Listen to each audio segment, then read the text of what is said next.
ফুলকপির ডাঁটা এখন থেকে না ফেলে এভাবে করে দেখো, খেতে কিন্তু দুর্দান্ত লাগে। তো চলো দেখিনি। আর আমি সুস্মিতা, আমার রান্নাঘরে তোমাদের সকলকেই স্বাগত। আর যদি এই চ্যানেলে নতুন বন্ধু হয়ে থাকো তো চ্যানেলটিকে অবশ্যই সাবস্ক্রাইব করে পাশে থেকো। এখানে বেশ কিছুটা একটা ফুলকপির আমি ডাঁটা নিয়েছি। পাতাগুলোকে বেছে ফুলকপির ডাঁটাটা বেশ ভালোভাবে ধুয়ে নিয়েছি। এবার দেখো, এদিকে কড়াইয়ে জল বসিয়ে দিয়েছি, এখানে ফুলকপির ডাঁটাগুলোকে দিয়ে দিচ্ছি। ফুলকপি অনেকে ডাঁটাগুলো দেখবে একদম সরু সরু করে কেটেও দেয়, কিংবা অনেকে একদম সরু করে কেটে তো দেয়, কিংবা অনেকে সরু করে কেটে ভাপায় না জলে। একবার এভাবে জলের মধ্যে গোটা গোটাই দিয়ে দেবে, তাতে সময়টাও বাঁচবে আর খেতেও কিন্তু দুর্দান্ত লাগে। আর শুধু তো ডাঁটা দিয়ে করা হয় না, তো সেখানে আরও কিছু সবজি লাগবে। তো সেই জন্য বেগুন নিয়েছি, আর বেগুনটা একটু মোটা মোটা করে কেটে নিলাম, কেন কি নইলে মিশে যাবে সেই জন্য। আর এদিকে একটা মূলো আর একটা আলু সরু সরু করে কেটে নিয়েছি, আর নিয়েছি শিম। চাইলে আরও কিছু অ্যাড করতেও পারো, কম বেশি করে নিতেই পারো, কিন্তু আমি এই চচ্চড়িতে এই কয়েকটা জিনিস কিন্তু মেন আমার লাগেই।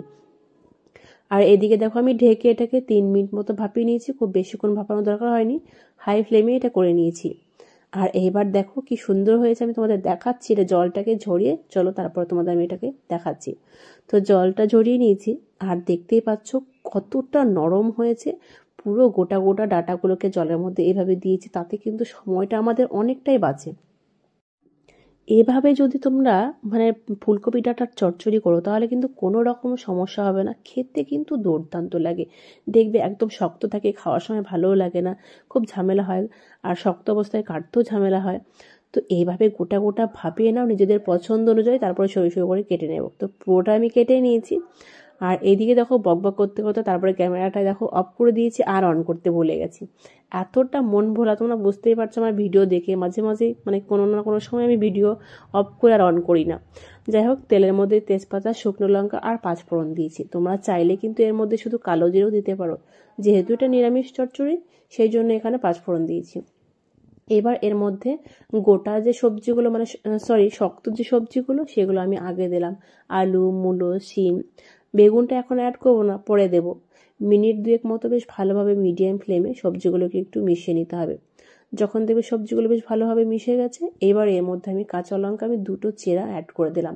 এখন আমি 2টো দিলাম, পরে কিন্তু আমি আবার অ্যাড করব। আর ঝালটা তোমরা তোমাদের পছন্দ অনুযায়ী দেবে, কিন্তু চচ্চড়িতে একটু ঝাল হলে খেতে ভালো লাগে। এইবার দেখো, ভাপিয়ে জল ঝরানো কেটে রাখা সেই ফুলকপির ডাঁটাটা দিয়ে বেশ ভালোভাবে একটু মিশিয়ে নিতে হবে।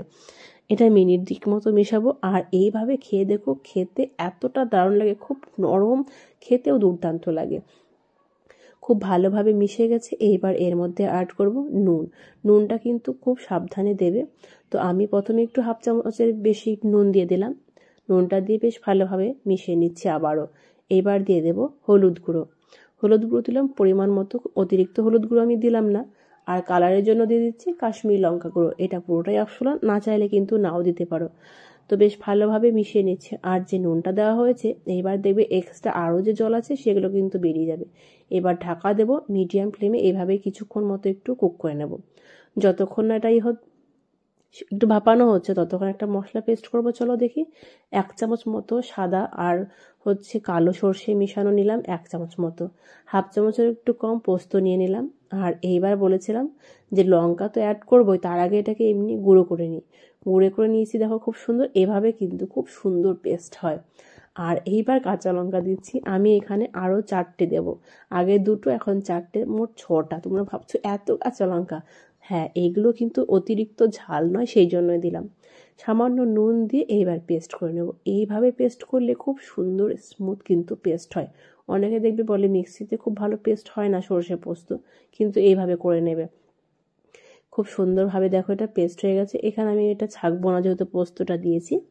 আর এদিকে 2-3 মিনিট মতো হয়ে গেছে, ঢেকে রেখেছিলাম। এক্সট্রা যে জল বলেছিলাম, সেই এক্সট্রা জল দেখো বেরিয়ে গেছে ঢেকে রাখার পরে। গ্যাসের ফ্লেমটা যেহেতু লো টু মিডিয়ামেই ছিল, এক্সট্রা জল কিন্তু পুরোপুরিভাবে বেরিয়ে গেছে। এইবার এর মধ্যে আমি অ্যাড করব সেই বেগুনটা। বেগুনটা অনেকটাই নরম বলে শেষের দিকেই দিচ্ছি। বেগুনটা দিয়ে আরও কিছুক্ষণ মতো বেশ ভালোভাবে সবজির সাথে একটু মিশিয়ে দিতে হবে। তবে হ্যাঁ, এখানে আর একটা জিনিস অ্যাড করেছি, তোমাদের দেখাতেই ভুলে গেছি, সেটা হচ্ছে চিনি। অবশ্যই একটু চিনি দেবে টেস্টটা ব্যালেন্স করার জন্য। বেগুনটা দিয়ে বেশ ভালোভাবে মিশিয়ে আবার আমি ঢাকা চাপা দিয়ে 2 মিনিট মতোই রাখবো, খুব বেশিক্ষণ নয়, জাস্ট 2-3 মিনিট মতো। 2 মিনিট মতো রাখলেই হবে বেগুনটাকে জাস্ট একটু সেদ্ধ করার জন্য।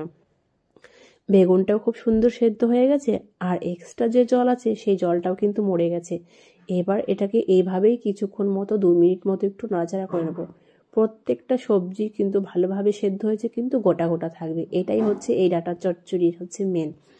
এইবার বেশ ভালোভাবে মিশিয়ে নেওয়ার পরে অ্যাড করতে হবে সেই সর্ষে, পোস্ত, কাঁচা লঙ্কার পেস্টটা দিয়ে কিছুক্ষণ মতো বেশ ভালোভাবে মিশিয়ে নেব। তবে এতটাও তো শুকনো শুকনো হবে না। ওই জারটা ধুয়ে আমি 1/2 কাপ মতো এখানে জল অ্যাড করছি। জলটা নিজেদের পরিমাণ মতো দেবে, তবে 1/2 কাপ জল কিন্তু অ্যাড করতেই হবে। জলটা দিয়ে বেশ ভালোভাবে মিশিয়ে নেব। দেখতেই পাচ্ছ অতিরিক্ত জল কিন্তু আমি দিইনি। এবার একদম লো ফ্লেমে এটা ঢাকা চাপা দিয়ে জাস্ট 2 মিনিট মতো একটু ভাপিয়ে নেব, 2 মিনিট জাস্ট। সর্ষেটা বেশ ভালোভাবে সবজির সাথে যেন সবজির মধ্যে ঢুকে যায়, সেই জন্য। 2 মিনিট পরে ঢাকনাটা খুলে দিলাম।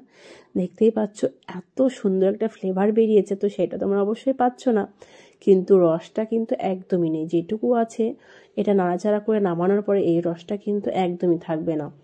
আর চচ্চড়িতে একটু গামাখা গামাখা ঝোলটা থাকলে খেতে ভালো লাগে।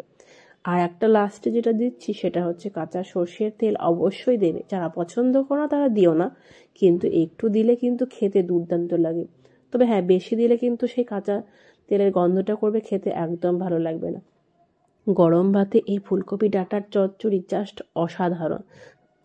আর এই ভিডিওটি ভালো লাগলে অবশ্যই লাইক, কমেন্ট বেশি বেশি করে প্রিয়জনদের মাঝে শেয়ার করে দিও। আর আজকের মতো এই পর্যন্তই।